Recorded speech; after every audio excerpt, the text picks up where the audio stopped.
boleh, tahu apa di belakang ini. Di saya boleh belakang ini potong ada Pak apa? Iskandar? Oke, monggo Pak. Pak Iskandar. Nggak, buat saya tuh Ya. heran ya. Kita bicara legal standing di sini. Legal standingnya sudah jelas bahwa tidak mungkin pelapor itu institusi. Nggak ada. Dari mana mau lihatnya? Konstitusi jangan lagi.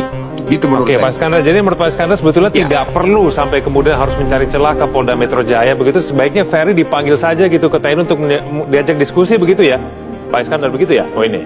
Konsultasi, oke. Kalau sudah terhambat, ya menurut saya ya janganlah. Menurut saya nih ya.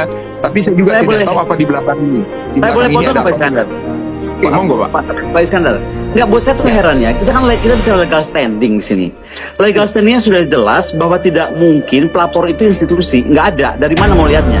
Nah, maksud saya daripada kita paksakan lebih jauh lagi, ya kan? Lebih baik diakui aja, itu satu. Kedua, ngapain juga mesti ke polisi, ya kan? Untuk apa? Karena nggak usah baca polisi juga, buka aja aturan MK, nggak usah minta pendapat sama polisi, buka saja aturan MK biar nggak salah nih, saya lihat ya.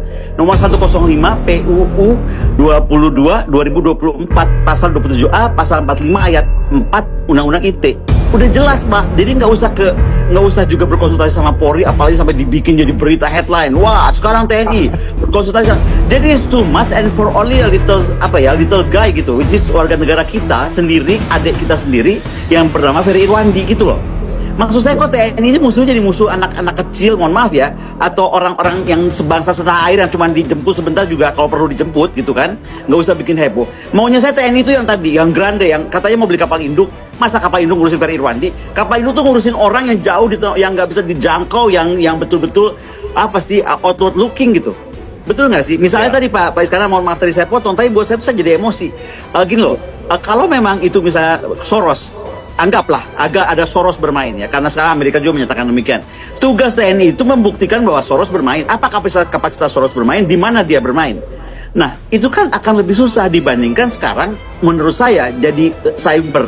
Malu banget kok, nggak usah cyber aja kita bisa cek Komdigi kok. Dia di mana rumahnya, koordinatnya apa, IP-nya apa misalnya.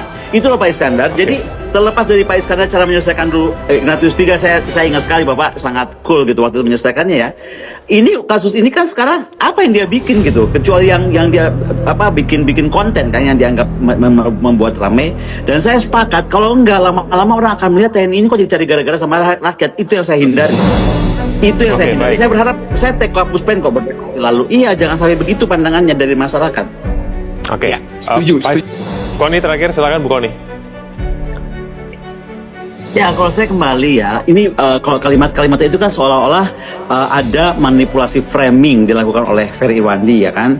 Dianggap TNI itu bersifat, sekali lagi ya, ini mengatasnamakan TNI kan, bersifat provokatif, fitnah, disinformasi. Nah, menurut saya kalau sebagai lembaga yang judulnya cyber gitu kan, memalukan sekali kalau sampai harus seramai ini, apalagi harus konsultasi dengan Polri, padahal itu nggak usah, seperti yang sampaikan tadi Pak Iskandar. Tanya aja sama Kababinkum, pantas nggak ya gue ke polisi nanya ini atau udah cukup ada MK gitu kan. Nah, sekali lagi kalau menurut saya, tolonglah ini jangan sampai mengejarkan TNI sendiri dengan apa yang dinyatakan oleh Komandan Cyber TNI. Dan kemudian juga menurut saya karena dia warga negara yang baik-baik aja, nggak bikin so far menurut saya ya tidak ada yang aneh-aneh. Kalaupun dianggap ada yang bisa mempengaruhi, diajak duduk bareng, apakah itu maksudnya? Daripada sekarang jadi terjadi kayak malah distorsi nih antara influencer versus TNI. Dan ini yang nggak boleh terjadi sebenarnya, karena banyak hal orang merasa apa sih yang dituduhkan. Even Ferry kalau nggak salah saya kemarin lihat Instagramnya, dia sendiri bertanya-tanya apa detailnya, mana faktanya. Dan tolong catat, Bapak Tengku Hasanuddin pun menyatakan yang sama. Kalau memang iya, tolong faktanya tuh apa, bukti-buktinya tuh apa, ini maksudkan tuh apa, daripada membuat berita. Karena ini jangan sampai kelihatannya malah terkesan TNI yang sebenarnya garda terdepan masyarakat atau garda terdepan bangsa, malah dianggap lagi framing sesuatu ya kan, yang membuat malah kita menjadi berbalik gitu. Karena kan kita tuh nggak bisa misahkan TNI dan rakyat. Jadi jangan sampai terpisahkan hanya oleh urusan Ferry Irwandi gitu. Sekali lagi saya berharap TNI itu musuhnya harus yang gede banget lah.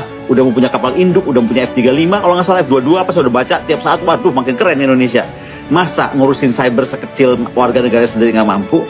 Masa saya harus bikin keramaian berhari-hari tentang ini? Dan masa sampai Ferry Irwandi masih bilang saya tidak takut sama TNI? Ini bahaya. gitu loh. Baik. Dia mungkin ngomong begitu karena memang dia ngerasa dia nggak mungkin salah gitu. Jadi tolong Ya. aja seperti tadi disampaikan Pak Iskandar, panggil baik-baik, ajak duduk baik-baik dan terangkan, jangan bikin keriuhan baru di masyarakat. Itu Oke, saran saya. baik.